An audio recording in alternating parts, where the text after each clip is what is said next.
دیکھیے اللہ سبحانہ تعالیٰ کی عظمت کا دل میں ہونا بڑا ضروری ہے، اور انسان اپنی زندگی میں غلطیاں کرتا ہے، لیکن یاد رکھیں کہ کبھی بھی اللہ کی نافرمانی کر کے اللہ کو للکارے مت،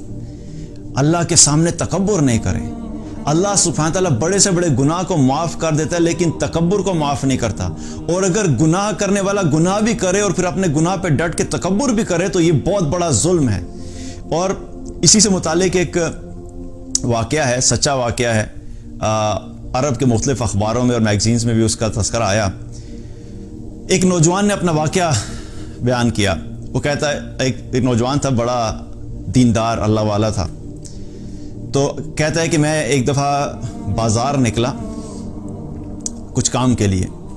مارکیٹ سے کچھ چیزیں لینے کے لیے۔ میں جب مارکیٹ میں داخل ہوا تو وہاں پہ میں کیا دیکھتا ہوں کہ ایک لڑکی ہے، اور بڑے ہی ایک آپ یوں سمجھ لیں کہ اس قسم کا لباس پہنے ہوئے اور تکبر کے ساتھ وہاں پہ چل رہی ہے اور لوگوں کو اپنی طرف مائل کر رہی ہے۔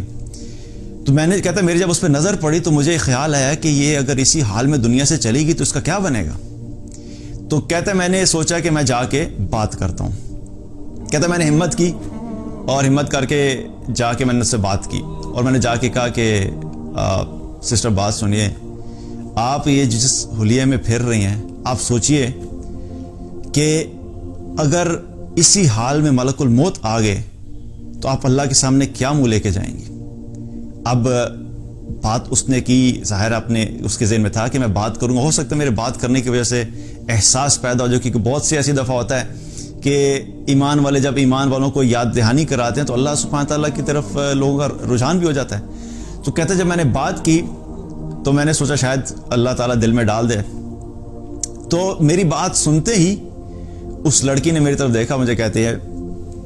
تمہارے پاس موبائل ہے؟ اس نے کہا ہاں جی ہے۔ کہتا اپنا موبائل نکالو اور اپنے رب کو کال ملاؤ اور اس کو کہو کہ بھیج دے ملک الموت کو۔ وہ لڑکا کہتا ہے کہ میں نے جب یہ بات سنی تو میرا جسم کانپ گیا، اور مجھ پہ ایسا خوف طاری ہوا کہ یہ نہ ہو کہ ابھی زمین پھٹے اور اس کے ساتھ میں بھی یہاں پہ دھنس جاؤں۔ اور یاد رکھیے کہ جو شخص اللہ کو جانتا ہے، اللہ کے دین کو جانتا ہے، جس نے قرآن پڑھا ہوا ہے، جو اللہ کی عظمت کو جانتا ہے، اللہ کے غضب کو جانتا ہے، اللہ کے غصے کو جانتا ہے، اللہ کی طاقت کو جانتا ہے، تو جو جاننے والا ہوتا ہے نا، اس کے لیے بہت بڑی بات ہوتی ہے۔ اور جس شخص نے یہ پڑھا ہو کہ جتنی قوموں نے بھی تکبر کیا، جتنے لوگوں نے بھی اللہ کو للکارا، جتنے لوگوں نے بھی اللہ کی نافرمانی کر کے اللہ ہی کو چیلنج کیا، ان کا کیا حال ہوا۔ جو یہ جانتا ہو کہ قوم نوح نے جب اللہ کی نافرمانی کی تو اللہ نے قوم نوح کے ساتھ کیا کیا، قوم عاد نے جب اللہ کی نافرمانی کی اور تکبر کیا تو قوم عاد کے ساتھ اللہ نے کیا کیا، قوم سمود کے ساتھ اللہ نے کیا کیا، قوم شعیب کے ساتھ اللہ نے کیا کیا، قوم لوط کے ساتھ اللہ نے کیا کیا۔ جو اللہ اتنا طاقتور ہے کہ اتنی بڑی بڑی قوموں کو، اتنے بڑے بڑے جائنٹ جیسے جو انسان دنیا پہ آئے، ان کو ہواؤں سے اڑا دیا، کسی کو پتھروں سے اڑا دیا، کسی کو فرشتے کی چیخ سے اڑا دیا۔ تو جو اللہ اتنا طاقتور اور اتنی بڑی بڑی قوموں کو ختم کر سکتا ہے، وہ ایک لڑکی یا ایک انسان جب اللہ کو للکارے گا تو اللہ سبحانہ تعالیٰ نہیں کر سکتا کیا؟ تو کہتے ہیں کہ میں وہاں سے بھاگا، مجھے خوف ایسا طاری ہوا کہ میں آگے چلا گیا۔ میں نے کہا میں چھوڑ دیا، میں تھوڑا سا آگے گیا تو اپنے کام سے مارکیٹ کے کنارے پہ پہنچا، اتنے میں کیا دیکھتا ہوں کہ پیچھے سے چیخو پکار کی آواز آ رہی ہے اور لوگ رو رہے ہیں۔ میں واپس جب آیا میں نے دیکھا پتہ نہیں کیا انسیڈنٹ پیش آیا۔ کہتا جب میں واپس آ کے پہنچا تو کیا دیکھتا ہوں کہ وہ لڑکی اسی جگہ پر مری پڑی ہے جہاں پہ اس نے یہ کہا تھا کہ بھیجو ملک الموت کو۔ اللہ اکبر کبیرہ۔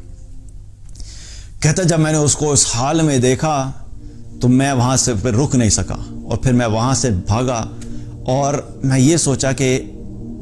کس طرح انسان اپنے آپ کو کیا سمجھتا ہے اور اللہ کے سامنے کس طرح اللہ کو للکارتا ہے۔ تو یاد رکھیے کہ ایک ہے گناہ کرنا، اور گناہ ہونے کے بعد اس گناہ پہ قائم ہو جانا، اور پھر تکبر کرنا، اور پھر اللہ ہی کو للکارنا شروع کر دینا، یہ بہت بڑا ظلم ہے۔ اور انسان کبھی کبھی شیطان کے ایسے وسوسوں میں آ جاتا ہے اور ایسے